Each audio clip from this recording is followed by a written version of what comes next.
Bonjour, bienvenue à cette capsule qui portera sur l'hérédité, les échiquiers de Punnett et la première loi de Mendel. Donc, l'hérédité, c'est la transmission des caractères des parents vers le descendant par la reproduction sexuée. Donc, si on se rappelle, dans cette capsule-là, l'idée, c'était de transmettre, dans le fond, les caractères du père à la mère, donc au niveau des gamètes du spermatozoïde. Donc, c'est une cellule qui est haploïde, donc vous avez la moitié seulement du matériel génétique. Donc, si on avance un petit peu, l'idée, c'est qu'il va y avoir une fusion entre le matériel génétique du père et de la mère pour créer une diploïde, donc une cellule complète à ce moment-là. Donc, si on revient ici, donc c'est un peu la même chose ici. Donc, il va y avoir un croisement des gamètes par la reproduction sexuée. Donc, on voit ici, dans le fond, on a la moitié du matériel génétique, spermatozoïde et ovule. Et à la fin, ben là, on a une cellule complète là, dans la cellule œuf qui va se développer. Une notion, un terme qu'on voit dans les croisements, c'est les notions de lignée pure.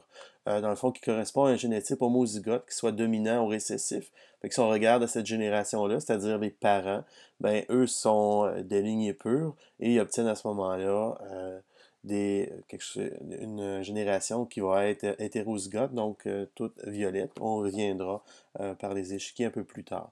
Un peu le même principe ici. Par contre, là, c'est des hybrides. Donc, si on prend le résultat du croisement précédent, on a grand V, petit v. Donc, quand on les croise, on obtient quelque chose qui a un petit peu plus de possibilités, d'où l'intérêt des échiquiers de Punnett qu'on va voir. Donc, quand on parle de génération, c'est l'ensemble des individus qui sont issus des mêmes parents.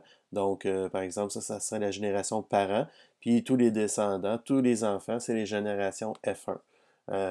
Et à ce moment-là, leurs descendants à eux sera la génération F2. Donc, les bases, dans le fond, d'une notion de génétique, c'est dû à Gregor Mendel, qui est un moine du 19e siècle, qui a fait des expériences sur les pois. Donc, l'idée, c'était de prendre la partie mâle, par exemple, des fleurs et de contrôler la reproduction à ce moment-là vers la partie femelle d'une autre fleur. Donc, l'intérêt des pois, c'est qu'il y a plusieurs caractères qu'on peut facilement isoler. Donc, la forme de la graine, la couleur de la fleur de la graine, la forme de la cosse, etc. Donc, il y a plusieurs possibilités.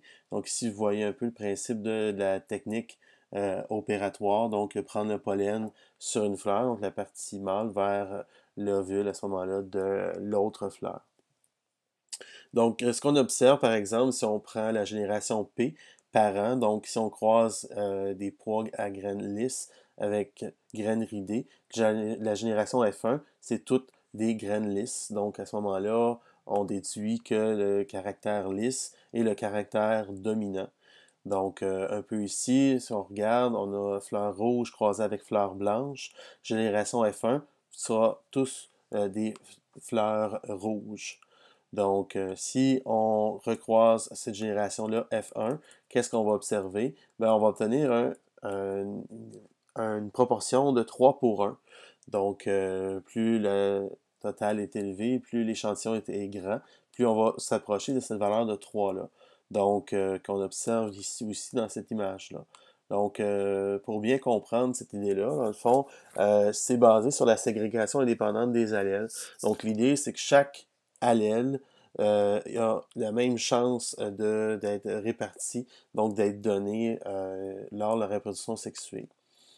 Donc, comment on va représenter ça de façon claire? C'est par des échiquiers de Punnett. Donc, si on regarde l'exemple ici, génération de lignées pures, donc homozygote dominant grand R, avec un homozygote récessif, petit r, donc fleur rouge avec fleur blanche, ben, on peut représenter ça par l'échiquier de Punnett. Donc, l'idée, c'est de mettre les gamètes d'un parent d'un côté et de l'autre parent de l'autre côté. Donc, les gamètes, on se souvient, ben, il y a une chance sur deux, le grand R, de transmettre un grand R et une chance sur deux de transmettre un grand R. Donc, dans ce cas-ci, on obtient pas mal tout le temps la même chose. Donc, grand R, grand R, et aux surprises, grand R. Donc, à ce moment-là, on a 100% de grand R qui seront, à ce moment-là, des fleurs rouges, mais hétérozygotes. Donc, à ce moment-là, on a obtenu un hybride. Si on y va pour la génération suivante, donc on prend ces fleurs rouges-là, grand R, petit r, et on les croise ensemble. Donc on va obtenir à ce moment-là la génération F2. Donc on va placer grand R, petit r de chaque côté. Donc les gamètes à ce moment-là. Les gamètes, c'est toujours la moitié du génotype des parents. Donc, ce qu'on va obtenir à ce moment-là, grand R, donc homozygote dominant, grand R, petit r deux fois, qui seront à ce moment-là les hétérozygotes, et petit r, petit r. Donc, 3 rouges pour un seul blanc. Donc, on retrouve les proportions qu'on avait vues tantôt. Donc, l'échiquier de Punnett permet à ce moment-là de bien représenter les croisements et d'évaluer les proportions au point de vue des descendants.